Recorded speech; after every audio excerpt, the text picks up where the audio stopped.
اس کو نفسیاتی اسلام میں امپوسٹر سنڈروم کہا جاتا ہے، اور میں ایک عمر تک امپوسٹر سنڈروم کا شکار رہی ہوں۔ امپوسٹر کے بارے میں ہم بعد میں بات کریں گے، پہلے ہم اس لفظ پریویلیجڈ کو سمجھتے ہیں۔ پریویلیج انگریزی میں کہتے ہیں کسی خاص مراد کو، خاص فوائد، نعمتیں، انعامات، سہولیات جن لوگوں کو حاصل ہوں وہ پریویلیجڈ لوگ ہوتے ہیں۔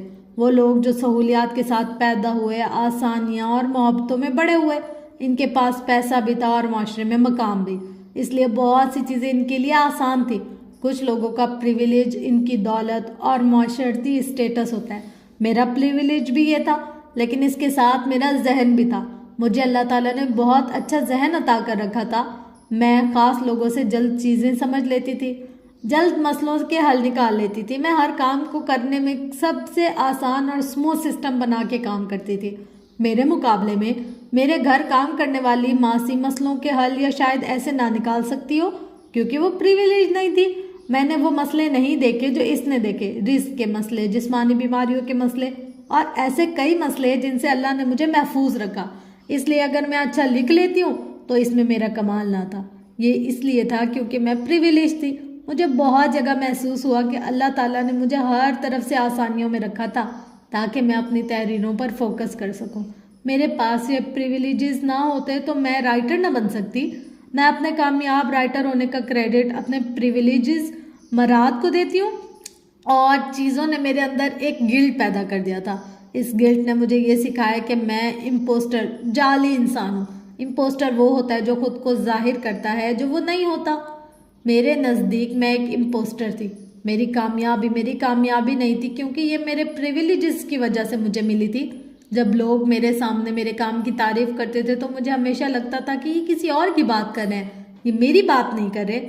وہ مجھ سے پوچھتے تھے کہ آپ کیسے اتنا اچھا لکھ لیتی ہیں، اور میں کہتی تھی کہ ڈالر کے بلیک پوائنٹر سے، کیونکہ مجھے نہیں معلوم تھا کہ اس بات کا دوسرا کیا جواب دوں۔ میں لکھنے بیٹھتی ہوں تو لکھا جاتا ہے خود بخود، کبھی بالکل نہیں لکھا جاتا۔ ہر چیز اللہ تعالیٰ کرواتا ہے، اور میں اس لیے لکھ لیتی ہوں کیونکہ نہ میں غریب تھی نہ کن ذہن۔ میری کہانی جب کہیں پھنس جاتی ہے تو میں اسے اس بند گلی سے نکال لیتی ہوں، لیکن اس میں میرا کوئی کمال نہیں۔ یہاں تک ٹھیک تھا کیونکہ یہ عاجزی ہوتی ہے، لیکن خود کو امپوسٹر سمجھنے والے لوگوں کے ساتھ اس سے آگے کا مسئلہ ہوتا ہے۔ جب آپ دین پر لکھنے لگتے ہیں، اللہ کی آیات کا تدبر بیان کرنے لگتے ہیں، تو ایک طبقہ مسلسل آپ پر تنقید کرنے لگتا ہے۔ ابھی میں نے آپ کو بتایا کہ کس طرح کچھ بچوں کے والدین ان پر تنقید کر کے ان کی شخصیت مسخ کر دیتے ہیں، اور وہ بچے پھر ساری عمر انہی لوگوں کا اپروول حاصل کرنے کی کوشش میں لگے رہتے ہیں۔ بالکل ایسے ہی میرے اوپر مصحف کے بعد سے جب ایک کٹر مذہبی طبقے کی طرف سے تنقید شروع ہوئی تو بطور رائٹر میری شخصیت مسخ ہونے لگی۔ ہاں، کچھ لوگوں نے کہا کہ یوں تدبر کرنا سرے سے غلط ہے۔ وہاں کچھ لوگوں نے ایسی باتیں بھی کہیں کہ کیا آپ خود اس تدبر کرنے کی اہل ہیں؟ کیا آپ خود اتنی اچھی مسلمان ہیں؟ اور یہ بات میرے دل میں کہیں بیٹھ گئی۔ مجھے خود بھی اندازہ نہیں ہوا، کی بورڈ کے پیچھے چھپ کے کہی جانے والی باتیں ویسے نہیں لگی جیسی اس عورت کی بات لگی تھی، لیکن کہیں نہ کہیں یہ دل میں بیٹھ گئی۔ ہر مسلمان ہر وقت اپنے اندر کے شیاطین سے لڑ رہا ہوتا ہے۔ وہ روز گناہ کرتا ہے، پھر معافی مانگتا ہے، پھر گناہ کرتا ہے، پھر معافی مانگتا ہے کہ اس کے اپنے ہی گلٹ ہیں، اس کو جج کرنے کے لیے کافی ہیں۔ اس دوران اگر دوسرے لوگ اس پر انگلی اٹھانے لگ جائیں کہ تم اس قابل نہیں ہو، یا تم جو بھی کر لو تم اس قابل بن ہی نہیں سکتے کہ تم قرآن کا تدبر بیان کر سکو، تو وہ اپنے اوپر خود ہی یقین کرنا چھوڑ دیتا ہے۔ میں بھی اپنا یقین کھونے لگی تھی۔ میں نے نمل کی ہر قسط میں چند آیات پر تدبر لکھا۔ میری بہت خواہش تھی کہ میں پوری ایک کتاب لکھ سکوں جس میں اللہ تعالیٰ کی آیت پر غور و فکر کیا گیا ہو، لیکن میں یہ سمجھنا شروع کر چکی تھی کہ میں اس قابل نہیں ہوں، اس لیے شاید میں کبھی اس سلسلے کو باقاعدگی سے شروع نہیں کر پائی۔ میں ہر وقت سیلف ڈاؤٹ میں چلی جاتی تھی کہ میں ابھی اس قابل نہیں ہوں، میں گناہ کرتی ہوں، میرے ایمان کا وہ لیول نہیں ہے جو ہونا چاہیے، میری 5 نمازیں مشکل سے پوری ہوتی ہیں، مجھے ابھی تک اپنا غصہ کنٹرول کرنا نہیں آیا جو کہ میری سب سے بڑی خامی ہے، میرے اندر ابھی تک بہت سے گناہ چھوڑنے کا ظرف پیدا نہیں ہوا، تو میں کیسے اللہ کی آیت پر تدبر کروں؟ جب لوگ میرے تدبر کی تعریف کرتے ہیں یا مجھے دعا دیتے ہیں یا کہتے ہیں کہ آپ بہت بڑا کام کر رہے ہیں، تو میں سوچتی ہوں یہ میرے بارے میں بات کر رہے ہیں، یہ اس رائٹر کے بارے میں بات کر رہے ہیں جس کو یہ اپنے خیالات میں جانتے ہیں۔ سیلف ڈاؤٹ کا شکار لوگ اکثر یہی سوچتے ہیں کہ لوگ ہمیں نہیں جانتے، اس لیے ہمیں اتنا پسند کرتے ہیں، ان کی تعریف پر ہمارا حق نہیں ہے۔ ایسے میں وہ اپنے اور لوگوں کے درمیان دیوار کھڑی کر دیتے ہیں۔ میں نے بھی ایک لمبا عرصہ اپنے اور اپنے ریڈرز کے درمیان ایک دیوار رکھی۔ میں بہت کم انٹرویوز دیتی یا سوشل میڈیا پر پوسٹیں لگاتی۔ اگر آپ مجھے بطور ایک قاری کے جانتے ہو تو آپ کو معلوم ہوگا کہ چند سال پہلے تک میں اتنی اوپن نہیں تھی۔ میں اپنے ارد گرد کی دیواریں نہیں گراتی تھی، کیونکہ جس رائٹر کی لوگ تعریف کرتے تھے وہ میں نہیں تھی۔ لوگ مجھے نہیں جانتے تھے، وہ مجھے میرے ناول کے کسی کردار کی طرح سمجھتے تھے، پرفیکٹ۔ حالانکہ میری خامیاں بہت زیادہ تھیں، جو خوبیاں تھیں وہ میری پریویلیج تھیں، ان کے ساتھ پیدا ہوئی تھی۔ مجھے اللہ نے لکھنے کے لیے وقت، فرصت دی تھی، کئی ذمہ داریاں میرے اوپر سے ہٹا لی تھی۔ اب ایسے میں اتنا نہ لکھتی تو کون لکھتا؟ اور پھر کیا ہوا؟ CMH میں ملنے والی ایک اجنبی عورت نے مجھے وہی باتیں کہیں جو میرے اندر کسی زہریلے بیج کی طرح دبی تھی۔ اور تب میں نے کیا سوچا، یہ ایسے نہ کہتی اگر اس نے میری کتابیں پڑھی ہوتی، اگر یہ میری ریڈر ہوتی تو یہ میرے لکھے کام کو سمجھتی۔ اور اس دن مجھے احساس ہوا کہ میں سمجھتی تھی کہ میرے قارئین مجھے نہیں جانتے، کیونکہ وہ نہیں ہوں میں جو وہ سمجھتے ہیں۔ تو میں غلط تھی، میرے قارئین ہی سب سے زیادہ مجھے جانتے ہیں، کیونکہ میں جو ہوں میں اسی کو الفاظ میں ڈھال کے لکھ دیتی ہوں۔ آپ وہ ہوتے ہیں جو آپ کے خیالات اور خواب ہوتے ہیں، وہ سب میری کتابوں میں لکھا ہے۔ مجھے کیوں یقین تھا کہ اگر اس نے میری کتاب پڑھی ہوتی تو وہ ایسے نہ کہتی، کیونکہ میری کتابیں ہی میں خود ہوں۔ اس دن مجھے معلوم ہوا کہ میں جعلی انسان نہیں ہوں، میں سچ ہوں، میں اصلی ہوں۔ پھر کیا ہوا؟ بس پھر میں نے اپنے اندر سے سیلف ڈاؤٹ جڑ سے اکھاڑ کے پھینکا، اور اس کے بعد مجھے کسی مذہبی طبقے کی تنقید کی پرواہ ہونا بہت کم ہو گئی۔ اب مجھے کوئی کہتا کہ کیا آپ تدبر لکھنے کی اہل ہیں، تو میں کہتی کہ بھائی میں تو لکھوں گی، ڈنکے کی چوٹ پر لکھوں گی، جو کرنا ہے کر لو۔ میں کسی کو صفائیاں یا دلائل نہیں دیتی۔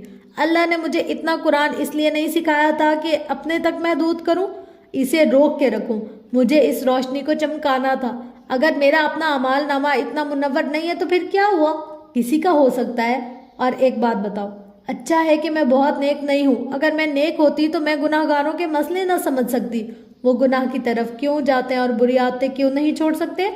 اگر میں بہت نیک ہوتی تو میں بھی کچھ نیک لوگوں کی طرح دوسروں کو جج کر رہی ہوتی۔ میں بھی CMH میں بیٹھی کسی رائٹر کو بتا رہی ہوتی کہ آپ اللہ سے قریب نہیں ہیں۔ مجھے لگتا ہے اللہ نے مجھے بہت سی بری عادتوں سے اس لیے گزارا تاکہ میں ان کا حل نکال سکوں اور پھر اس کو آگے بیان کر سکوں۔ اللہ تعالیٰ نے میرے لیے پلان رکھا ہے، مجھے نہیں معلوم وہ ایک نقطے سے دوسرے نقطے تک کیسا ہوگا، لیکن کبھی جب پیچھے مڑ کر اپنی زندگی کے نقطے ملاؤں تو سارا نقشہ سمجھ میں آ جائے گا۔ جو محنت ہم اللہ کی طرف بلانے کے لیے کرتے ہیں اسے تبلیغ کہتے ہیں، اور یہ تبلیغ میں سے شروع ہوتی ہے۔ میں نے اب یہ سوچ کے تدبر دوبارہ سے شروع کیا ہے کہ میں ہر آیت سے اپنے لیے سبق نکالوں گی، اپنے لیے تدبر کروں گی اور اسے پبلش کر دوں گی۔ کوئی اس سے سیکھتا ہے تو یہ میرا بونس ہے، مگر اس تعلیم کی پہلی اسٹوڈنٹ میں خود ہوں۔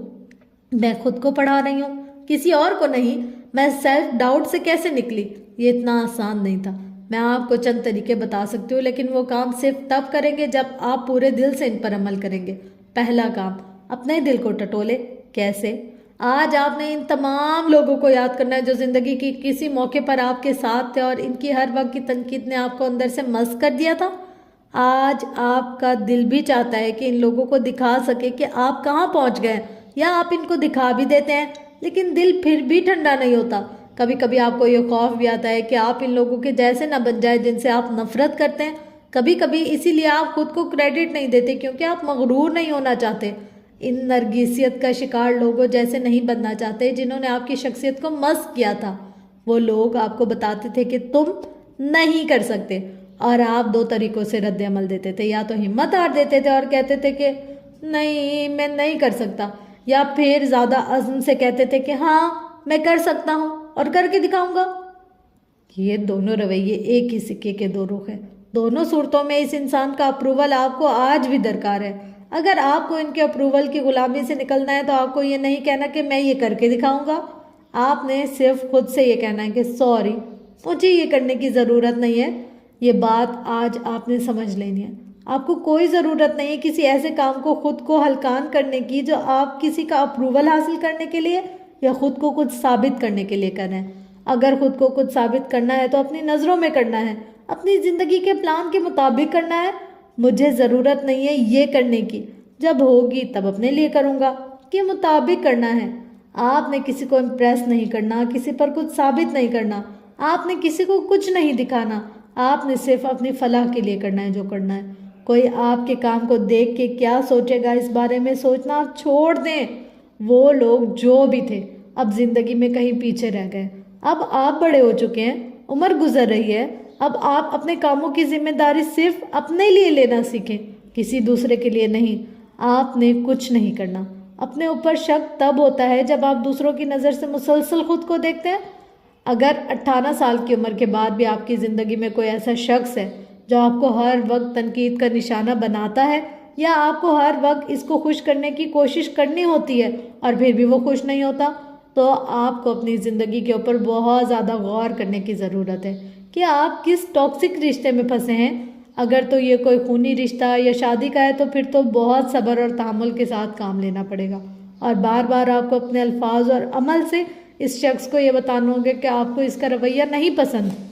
لیکن اگر یہ صرف دوستی وغیرہ کا تعلق ہے تو اس سے آپ کو نکلنے یا باؤنڈریز سیٹ کرنے کی ضرورت ہے. ٹاکسک رشتے ہی اکثر ہمیں اپنے اور اوپر شک میں ڈالتے ہیں کیونکہ ہمیں لگتا ہے کہ ہم ان کے معیار پر پورا نہیں اترتے. میرا کام میری نظر میں کیسا ہے، میں خود اپنی نظر میں کیا مقام رکھتی ہوں، یہ اہم ہونا چاہیے. اس کو اہم کرنا اتنا آسان نہیں ہے، لیکن یہ آپ کی بار بار کی پریکٹس سے کر سکتے ہیں. اس کے لیے آپ نے اپنے آپ کو کریڈٹ دینا سیکھنا ہے. آپ کیوں خود کو کریڈٹ نہیں دیتے؟ میں بھی اپنے آپ کو کریڈٹ نہیں دیا کرتی تھی. میں سمجھتی تھی کہ میں بہت پریویلیج یعنی مرات یافتہ ہوں، اس لیے میں نے جو کامیابی حاصل کی وہ حقیقی نہیں ہے. لیکن پھر میں نے سوچا بھلے میرے پاس معاشرے میں مقام تھا اور مالی حالات اچھے تھے، لیکن کیا اللہ تعالیٰ نے مجھے جسمانی، روحانی اور جذباتی تکالیف سے نہیں گزارا؟ کیا اللہ نے میرے اوپر ذہنی دباؤ، جذباتی دکھ، بلکہ بڑے بڑے ٹراماز آزمائش کی طرح مسلط نہیں کیے؟ معلوم نہیں کہ میں کس آزمائش میں اللہ کے سامنے پاس ہوئی یا کس میں فیل، لیکن نکل تو ہر ایک سے آئی. میں ایک سروائیور ہوں. ہر شخص کا امتحان مختلف ہوتا ہے. میرے پاس مادی پریویلیج تھے، مراد تھی، لیکن جذباتی اور روحانی طور پر ایک کے بعد ایک ٹراما میں نے دیکھا. اگر میں نے چھوٹی عمر میں کچھ حاصل کیا تو چھوٹی عمر میں میں نے بڑے بڑے ٹراماز بھی دیکھے. میں نے ہر امتحان سے بہت کچھ سیکھا اور ایسے کسی اور شکل میں ڈال کر اپنی کتاب میں لکھا. لکھاری سونار کی طرح ہوتا ہے. وہ خود کو ماری جانے والی اینٹ کو اٹھا کے دیکھے اور اس میں چمک تلاش کرتے ہیں. وہ اس کو سونا بھی سمجھتے ہیں، پھر اس کو خود سمیت آگ میں ڈال دیتے ہیں. اپنے دکھ کی اینٹ کو وہ پگھلا کے اسے کسی خوبصورت شکل میں ڈالتے ہیں. اس کو نگینوں سے مزین کرتے ہیں اور لوگوں کے سامنے پیش کرتے ہیں. لوگ اس میں چمکتے کردار اور دھمکتی کہانیاں دیکھتے ہیں، لیکن انہیں سب کے اندر لکھاری کا اپنا دکھ چھپا ہوتا ہے. اپنے دکھ کو خوبصورت بنا کے پیش کرنا لکھاریوں کو آتا ہے، اور اگر اس کے قارئین اس کو اس کا کریڈٹ دیتے ہیں تو لکھاری کو کیوں لگتا ہے کہ قارئین اس کو نہیں جانتے؟ اور یوں میں نے جانا کہ میں امپوسٹر نہیں ہوں. مجھے سب سے زیادہ شاید میرے قارئین ہی جانتے ہیں. اس سے پہلے میں اپنے ارد گرد اونچی دیواریں رکھا کرتی تھی، پھر میں نے ان دیواروں میں زور بنانے شروع کر دیے. میٹ اینڈ گریٹ ایونٹس بھی. سوشل میڈیا پر زیادہ لوگوں سے خود کو جوڑنا شروع کیا اور اپنے ریڈر سے اپنے تعلق کو مضبوط کیا. خود کو کریڈٹ دینا خود پسندی یا غرور نہیں ہوتا. غرور کہتے ہیں خود کو دوسروں سے اچھا سمجھنے کو. خود کو کریڈٹ دینا ہوتا ہے اپنے بہادر فیصلوں کا احساس ہونا. جب بھی آپ کو لگے کہ اوف یہ مرحلہ بہت مشکل ہے، کیسے پار کریں گے، اپنے ماضی کے بڑے بڑے کام یاد کیا کریں. وہ جو ساری کامیابیاں سمیٹی وہ بھی آپ نہیں سمیٹی. اتنے دکھوں سے گزر کے آج اپنے پیروں پر جو کھڑا ہے وہ آپ ہی ہیں. تیز دھار تلوار بنانے کے لیے لوہے کو آگ میں جھونکنا پڑتا ہے، پھر اس پر بار بار ضرب لگانی پڑتی ہے. ٹھک ٹھک ٹھک. قدرت کے امتحان ہتھوڑوں کی طرح بار بار آپ پر برستے رہتے ہیں اور ہر ضرب آپ کو مضبوط بناتی ہے. جب آپ اپنے پرانے کام یاد کریں گے تو خود پر اعتماد محسوس ہوگا. ایک بات کا یقین کر لیں، آپ کی کامیابی ریئل ہے.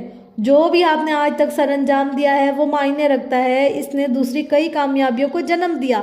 ایک عمل دوسرے عمل کی راہ کھولتا ہے. سو آپ نے جو بھی کیا یہ مت سوچے کہ وہ بے معنی ہو گیا. آپ نے محنت کی تھی، آپ کامیاب ہوئے تھے.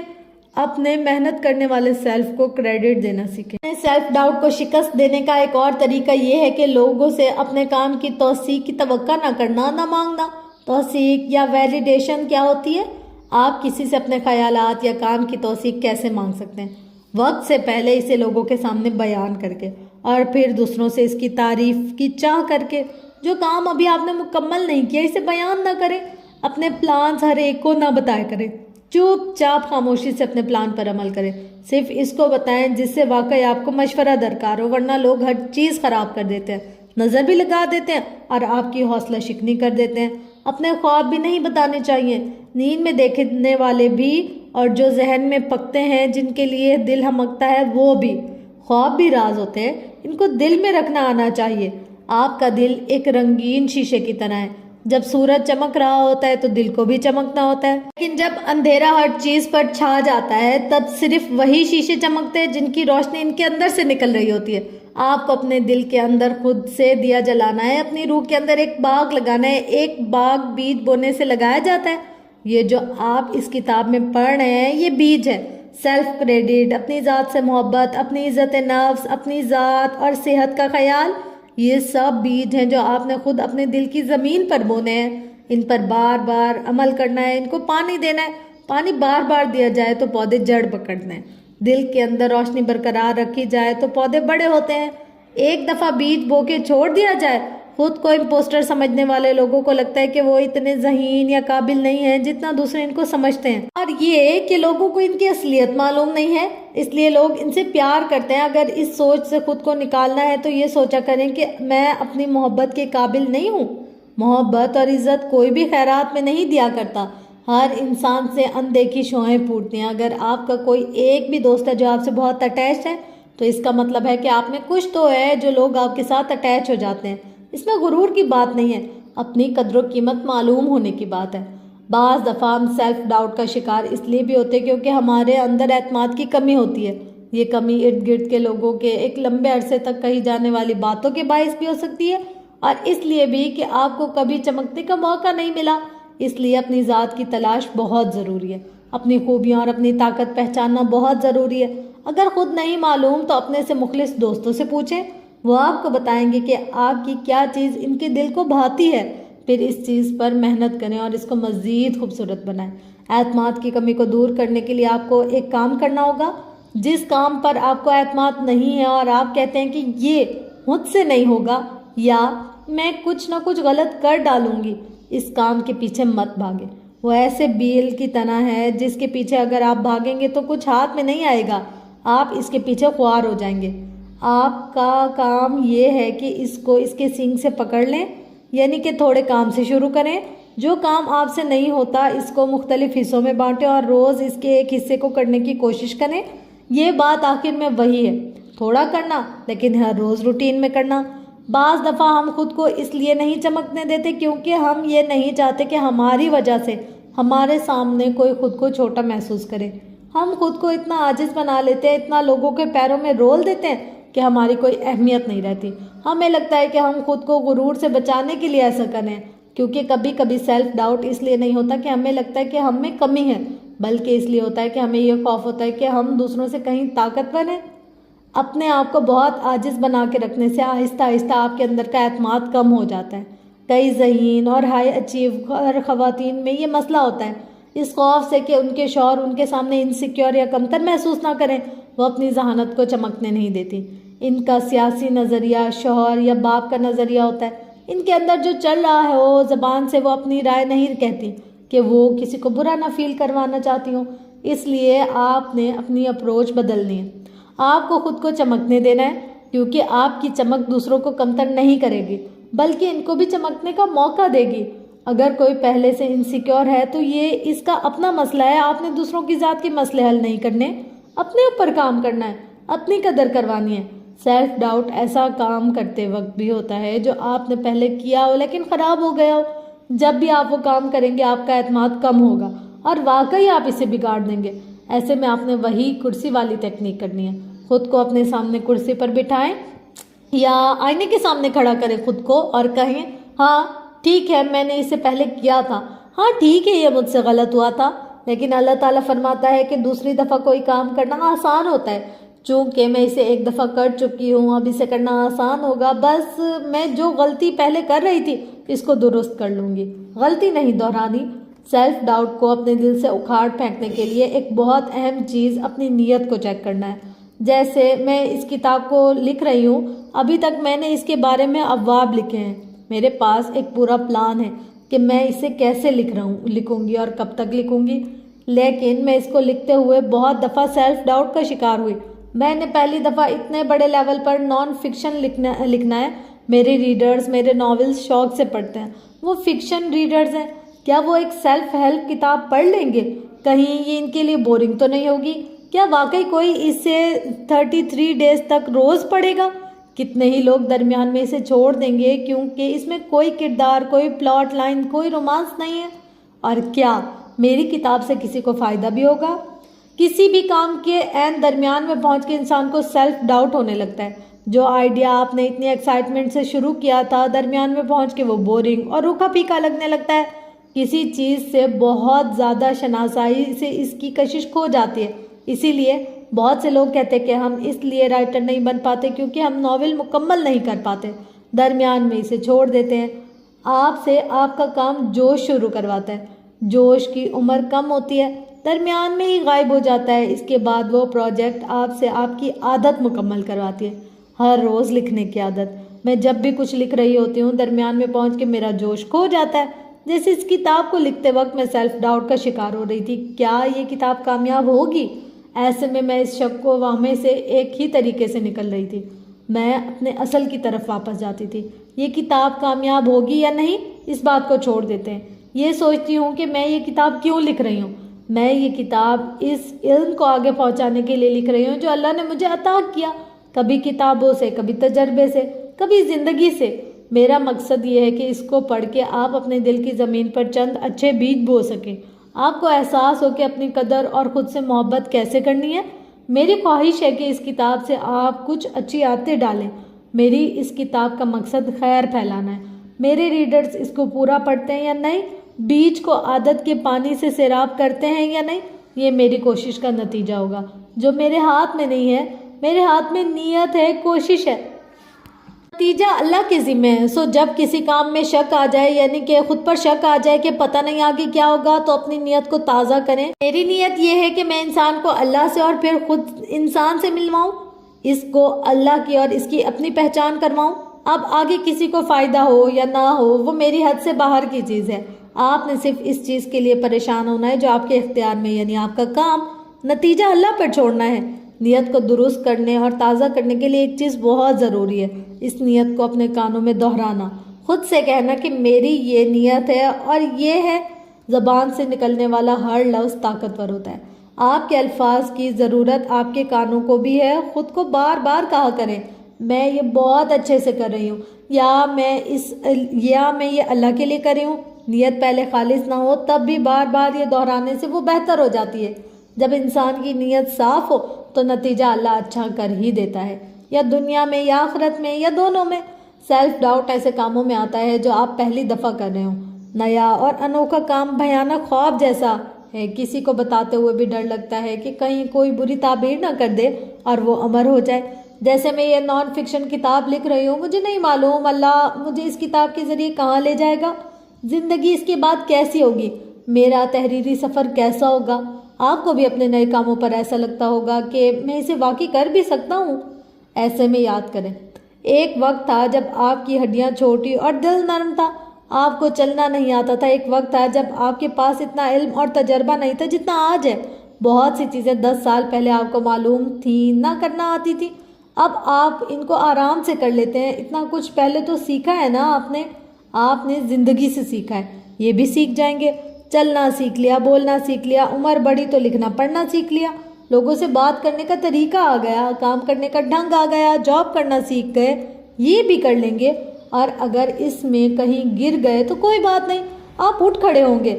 جب آپ چھوٹے تھے تو آپ لوگوں کے اپروول درکار ہوتے تھے آپ کو، اب آپ کو نہیں درکار، کیونکہ آپ بچے نہیں۔ آپ کی تعلیم، عمر اور تجربے نے آپ کو سب سے مختلف انسان میں ڈالا ہے۔ دنیا میں کوئی ایک بھی آپ جیسا نہیں ہے، سب مختلف ہیں۔ آپ سے اگر کوئی غلط فیصلے ہوئے ہیں تو وہ آپ کے حصے کی غلطیاں ہیں، اور بعض دفعہ ہمیں خود اپنے حصے کی غلطیاں کرنے دینا چاہیے، ورنہ ہم میچور کیسے ہوں گے؟ بعض دفعہ سیلف ڈاؤٹ مقابلے بازی کی وجہ سے ہوتا ہے، کسی اور سے نہیں، خود سے مقابلہ۔ آپ سوچتے ہیں کہ میں ایک بہت کامیاب کام کر کے نکلا ہوں، اگر میرا اگلا کام اتنا کامیاب نہ ہوا، اگر وہ پہلے جیسا نہ ہوا تو کیا ہوگا؟ اپنی اپروچ درست کریں۔ آپ کو اپنا ہر نیا کام پچھلے کام جیسا کرنا ہی نہیں ہے۔ کوئی دو سفر ایک جیسے نہیں ہو سکتے، کوئی دو لوگ ایک جیسے نہیں ہو سکتے، ہر کام نیا پروجیکٹ مختلف ہوتا ہے، زندگی میں آنے والے ہر نئے شخص کے ساتھ تعلق بھی مختلف ہوتا ہے۔ آپ ایک ہی دریا میں دوبارہ نہیں اتر سکتے۔ گزشتہ کامیاب کام آپ جب کیا تھا آپ یہ انسان نہیں تھے، آپ ہر پل بدل رہے ہوتے ہیں۔ اب آپ ایک مزید میچور انسان ہیں۔ آپ کا مقابلہ اپنے ساتھ صرف کوشش میں ہے، نتائج میں نہیں۔ آپ نے اپنے گزشتہ کام کی فوٹو کاپی نہیں تیار کرنی، اس کامیابی کو آگے لے کر چلنا ہے، اس کو بڑھانا ہے۔ ہر نئے کام کو الگ کام سمجھ کر ٹریٹ کیا کریں تو اپنے کام پر شک کم ہونے لگے گا۔ اور آخر میں آپ کا آج کا کام، آپ نے ایک جار لینا ہے، چینی پتی کا خالی ڈبہ ہی لے لیں، اس کو اچھی طرح صاف کریں، پھر کاغذ کی چند پرچیاں کاٹیں، 10 یا 10 سے زیادہ پرچیاں۔ ہر پرچی پر آپ نے اپنی زندگی کی ایک کامیابی لکھنی ہے۔ یہ کامیابی وہی ہو سکتی ہے، کوئی بھی ہو سکتی ہے، امتحان میں، پڑھائی میں، جاب میں کامیابی، خاندان میں کسی کا مسئلہ حل کرنے کی کامیابی، کسی کی زندگی بہتر کرنے کی کامیابی، اپنے آپ میں کوئی اچھی عادت ڈال کے اس کا نتیجہ دیکھ لینے کی کامیابی، وزن کم کرنے کی کامیابی، اپنا کمرہ ڈیکوریٹ کرنے کی کامیابی، کوئی بھی ایسا کام جس کو کر کے آپ کا دل اپنے آپ سے خوش ہوا ہو، وہ کام ایک پرچی پر لکھ لیں، اس کو رول کریں، اس جار میں ڈال لیں۔ یہ آپ کا اچھی یادوں کا جار ہے۔ اس کو آپ نے ہفتے میں ایک دفعہ اپنے بیڈ پر انڈیلنا ہے، ایک ایک پرچی نکال کر پڑھنی اور اس کو واپس رکھ دینا ہے۔ ہر ہفتے میں ایک پرچی کا اضافہ کر دیا کریں۔ بظاہر آپ کو کوئی عام سی عادت لگے گی، لیکن میں نے کہا نا، یہ چھوٹی چھوٹی عادتیں عام نہیں ہوتی، یہ بیج ہے، ان کے درخت بننے میں وقت لگتا ہے۔ اف خدایا، کیسا لگا فرینڈز آج آپ کو یہ سن کے؟ مجھے تو بہت بہت اچھا لگا۔